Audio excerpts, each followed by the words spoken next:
Всем привет из Германии. Уже июль. Стоит не то что тепло, стоит просто жара. И уже видно, что хлеба поспевают, поля с пшеницей, рожью, овсом уже пожелтели, характерного соломенного цвета. А там, где мы с Дашкой гуляем, один участок с пшеницей уже искосили. Вот, стоит чудесная погода. И мы сегодня едем в город, который связан с хлебом. Этот город находится совсем недалеко от нас, прям рядом-рядом. Это город Эбергетцен. А знаменит он тем, что там находится Европейский музей хлеба. Этот город Эбергетцен небольшой, население 1800 человек, и он находится в земле Нижняя Саксония. Музей, в который мы едем, был открыт совсем недавно, в 2004 году. Но, несмотря на это, он охватывает огромную часть истории, связанную с хлебом. А это мы проезжаем ветряные электростанции. Вот они на горизонте. Стоят и машут нам вовсю. Кстати, вот против строительства ветряков часто выступают и экоактивисты, и даже сами местные жители, которые не хотят жить в непосредственной близости от этих ветряных электростанций. И вот в Германии планируют ввести новые правила, согласно которым минимальное расстояние от ветрогенераторов до жилых домов должно быть не меньше 1000 метров. А мы уже въехали в город Эбергетцен. Да, указатель, как навигатор говорит, что мы должны повернуть направо, и через минуту уже будем в месте назначения. А пока едем лесом, самым настоящим зеленым красивым лесом, где птицы поют. И вот уже указатель перед нами: Европейский музей хлеба, город Эбергетцен, а внизу написано «Место, которое живет». И уже слышно по правую руку, как журчит ручеек. Мы идем, дошли до забора, но тут входа нет. Идем дальше. Скажу наперед, что это водяная мельница, поскольку здесь и ручей, и слышно, как вот такое же вот колесо с лопастями работает на той стороне этой мельницы. Но мы к этому зданию еще обязательно вернемся. Вот она, деревянная мельница, деревянное колесо из дерева. И все у нас уже перед глазами: и ветряная мельница, и гараж, и домик для уток, вот такой вот интересный на колесах, передвижной домик. Но уток мы пока не увидели, наверное, уплыли куда-то далеко-далеко, потому что здесь очень жарко, где-нибудь под берегом скрываются, прячутся от такого ясного солнышка. А мы идем дальше и видим вот такую вот телегу, старинную. И над головой вывеска: высоко-высоко Европейский музей хлеба. Справа это пекарня, современная пекарня и кафе. Вот, видно, что погода чудесная. А это уже само здание музея. Двухэтажное, большое. Опять та же самая вывеска: Бротмузеум. Кругом зеленые кусты, деревья, которые создают тень, которая так необходима в такую жаркую погоду. Просто красота. Под окнами скамейки, на окнах, на подоконниках горшки с цветами. И на входе в сам музей нас приветствуют вот такие гортензии розовые. Говорят: проходите, не стесняйтесь, берите билет и ходите, смотрите. Вот такая дверь. Деревянная резьба по дереву. Очень красивая. Справа, как мы поняли, это мастер-класс по изготовлению хлебобулочных изделий. Не знаю, что они там будут выпекать. А это вот сам вход. Приобретаем билет. Билет стоит 9 евро. И видим, что здесь продаются сумки. Сумка такая тряпичная, холщовая, на которой слово «хлеб» написано на всех языках мира, на разных, в том числе и на украинском. Хлеб. Очень приятно стало прям с самого начала, с самого входа. Здесь формы для печенья, стеклянные баночки в красивых мешочках, посуда, мед вот в этих банках. Вот эта стеклянная баночка 6,5 евро. Деревянная утварь для кухни, текстильные изделия, ложки такие оригинальные с отверстиями. Мы где-то уже видели в Дудерштате их. Видите, разные фигурки, и лошади, и кони, и лисички, и кошечки. Каждый найдет для себя. И вот прям с порога весы, гири старинные, плетеные корзины для хлеба и хлеб. Разные формы, разных размеров, кухонная утварь и формы, и те же плетеные корзины, лукошки, и на полу, и на полках, тестомесы таких огромных размеров. И оказываемся в шляпной комнате. Не ожидали увидеть здесь шляпы, но тем не менее, это часть истории этого города, и здесь много-много всяких шляп. Вот они все аккуратно в коробочках сложные. Вот это чепчик, называется чепчик смирения, 1510 год. Это бархат, жемчужная сетка, очень красивая, и считалась признаком смирения перед Богом и мужем. Вот. Чепчик покрывал волосы замужней женщины в средние века, а это полицейская шляпа, Нижняя Саксония. Зеленый такой изумрудный бархат, перья. Просто даже интересно было посмотреть. Печь с кухонной утварью. И вновь другая комната, тоже со шляпными принадлежностями. Вот это формы. И стенд Der Hutmacher. Der Hut – это шляпа, махен – делать. Шляпный мастер. Здесь всевозможные фотографии со шляпами. Это упаковка, в которой хранились, перевозили шляпы, и бумажные, и деревянные, и картонные, какие хотите, и вот кожаные даже есть. А эта кожаная коробка приехала в 1964 году из Нью-Йорка, ну, естественно, вместе со своим хозяином. И теперь нашла свое место в Европейском музее хлеба. Вот такие дела. Следующая комната тоже посвящена шляпам. Вот они заняли свое достойное место на этажерках. Всевозможные размеры, формы, цвета. Здесь исторические фотографии. Вот это вырезка из газеты. Вот здесь две дамы в экстравагантных шляпках. Год 1879. Только задумайтесь, сколько лет назад это было. Просто удивительно. Вот такие милые шляпки. И снова тестомесы. Вот таких больших размеров. Разных фирм-производителей. И у каждой хозяйки есть вот такой вот маленький венчик на кухне. Этот такой маленький, что занимает всю длину, всю высоту окна. А на противоположной стороне, видимо, хлебный пресс, и рядом вот такие формы, катки для печенья. Они были произведены в Ганновере и использовались до середины 20 века, пока не попали в этот музей. А поднимаясь на второй этаж, нашему взору открывается картина, которую знают все. «Тайная вечеря» Леонардо да Винчи. Последний ужин Иисуса со своими учениками. А на перилах висят холщовые мешки для муки и датированы 1894-67 годами. Сколько им лет, в каком хорошем они состоянии находятся, и надписи все четко видны. 1888 год. И пригружены вот такими историческими гирьками.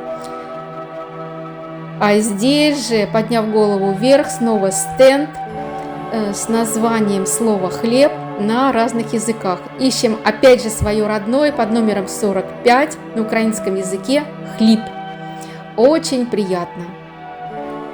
Здесь приветствуют два круглых кувшина с ручками.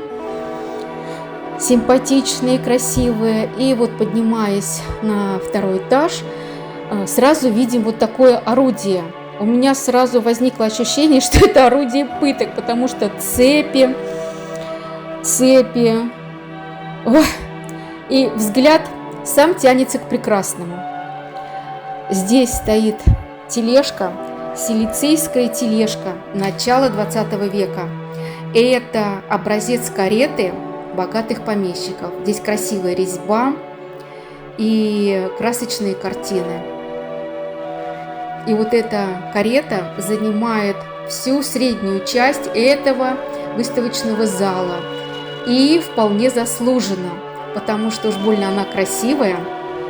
Больно она красивая. Это карета. А это мы видим витрину с кренделями. Крендель, как символ хлебопекарной торговли, существует с начала XIV века, а сегодня это знак гильдии пекарей и часто изображается на вывесках булочных, пекарен.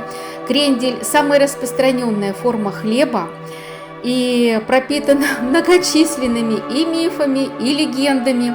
И видим, что и картина здесь представлена с изображением Брезиля. И все-таки хочу вернуться к этому устройству. Я поначалу подумала, что это орудие наказания. Тут и цепи, и клетка. И видно вот человека, которого опустили в воду, как он выплевывает воду. Наверняка был на хорошей глубине. Но на самом деле название этой картины говорит о том, что это крещение пекаря. Представляете, как бывает? И снова возвращаюсь к этой карете, потому что переходим в следующий зал, а хочу посмотреть поближе и получше рассмотреть. Вот в начале 19 века на Сицилии таких карет было очень много. Их использовали для перевозки хлеба, для других товаров, а по праздничным и торжественным дням и привозили в них людей. Здесь в витрине видим флаг, написано «Профессиональное объединение мастеров-пекарей, 1903 год, Геттинген». Ткань с вышивкой, видно, что нити золотые, и ткань такая богатая. А на обратной стороне флага написано «То, что ты унаследовал от своих отцов, владей этим». Вот гербовые печати, видим город Геттинген. И такой красивый флаг с короной и с камнями еще. Гильдия пекарей. Музей хлеба, Европейский музей хлеба, располагает обширной коллекцией семян со всего мира. И вот мы видим многочисленные пробирки, колбочки от стран Египет, Индия, Англия. В этих пробирках семена всевозможные, Канада, пшеница, ячмень, рожь, Таиланд, Индонезия, горох, кукуруза, рис, Турция. Чего только не было. Перу, вот видно наглядно. Все пробирочки подписаны аккуратно, пронумерованы. Смотреть просто одно наслаждение. А сколько много неизвестных еще семян. Вот страна Германия, сколько много неизвестных. Америка, семена из Америки. И вот мы все пересмотрели, но не нашли семян из Украины. И спросили сотрудника музея, как это так могло получиться. Вот семена из Италии. Она тоже так удивительно пожала плечами, говорит, сами не знаем, как так получилось, но, говорит, у нас зато есть семена Голландии, у нас, говорит, зато есть 2 каравая из Украины, и мы их обязательно увидим. Но колбочки это еще не все вот здесь перед нашим взором. Тут еще ящички такие заветные выдвигаются. Я решила полюбопытствовать. Там все те же самые семена. Боже, сколько их, какая красота. А здесь под стеклом мы видим ячмень. Вот второй букетик, так сказать, не перевела. Называется Тритикум спельта, сорт пшеницы. какой-то, потом ячмень, рожь, пшеница. И как же тут обойтись без мышек? А здесь видим сельскохозяйственное орудие 19 века. Серпы, грабли, вилы, коса, лопата, чемодан из лозы. Вот такое. А здесь в витрине видим кулинарные книги 19-20 века, даже написанные от руки. Это книги рецептов, которые записывались, хранились и передавались из поколения в поколение в семьях пекарей, кулинаров. И по состоянию этих книг было очень хорошо видно, что этими книгами постоянно пользовались. А здесь в музее представлены образцы муки. Вот ржаная мука, пшеничная мука, вот в таких вот колбах. Поскольку это музей хлеба, естественно, здесь очень много изделий из хлеба. И на одном из стендов я прочитала, что большинство образцов хлеба, которые представлены в этом музее, были выпечены в начале 20 века. Вот здесь всевозможный хлеб мы видим, и круглой формы, и продолговатый, и белый, и серый, и темный хлеб, выпеченные для праздничных дней, для торжественных дней и для повседневного употребления. И вот в этом зале вот еще одна витрина с хлебом.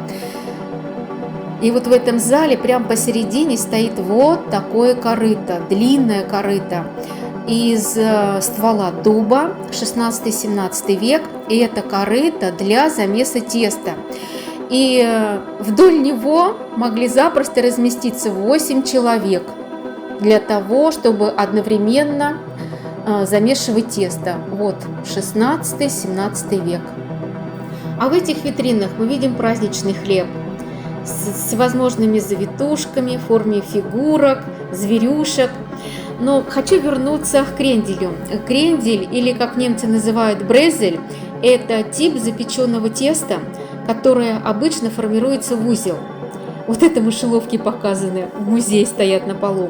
И для брезелей основной приправой является соль. И вот по одной из легенд брезель был придуман одним булочником, которому баварский король поручил испечь такую булку, через которую можно было 3 раза увидеть солнце.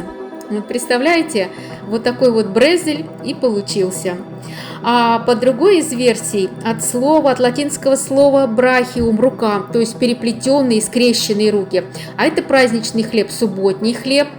На этой фотографии свадебный хлеб. На этой фотографии пекарь вместе со своими учениками и святое причастие. А в этой витрине мы видим свадебные караваи. Вот этот справа – это каравай из Украины, датирован 2015 годом. Это тоже каравай из Украины. Посередине свадебный каравай из Польши. Вот он, украинский какой, с розами, красивый. Ободок какой. Здесь представлены документы, свидетельства об окончании соответствующих кулинарных учреждений. В музее увидели вот такую хлебницу. Дерево, 1717 год. Вот такая хлебница. И здесь можно было прочитать, что раньше хлебные шкафчики такие подвешивали на стены. Это только уже позднее их опустили на пол. Обязательно они были с дверцами, чтобы мыши туда нос свой не совали. Вот на верхней полочке мы видим посуду. А здесь я приоткрыла дверку и увидела 3 полочки, на которых как раз и хранился хлеб. Возвращаясь снова к свадебному караваю, какой красивый, согласитесь. И вот тоже каравай из Украины, написано Хмельниччина, Западная Украина. И если перевести, то здесь сказано, что свадебные караваи могла печь только счастливая женщина за день до свадьбы, и мужчины не допускались в эту комнату. Здесь мы видим и розы с листьями шикарными, и маки, и злаковые, и цветы. Какая красота!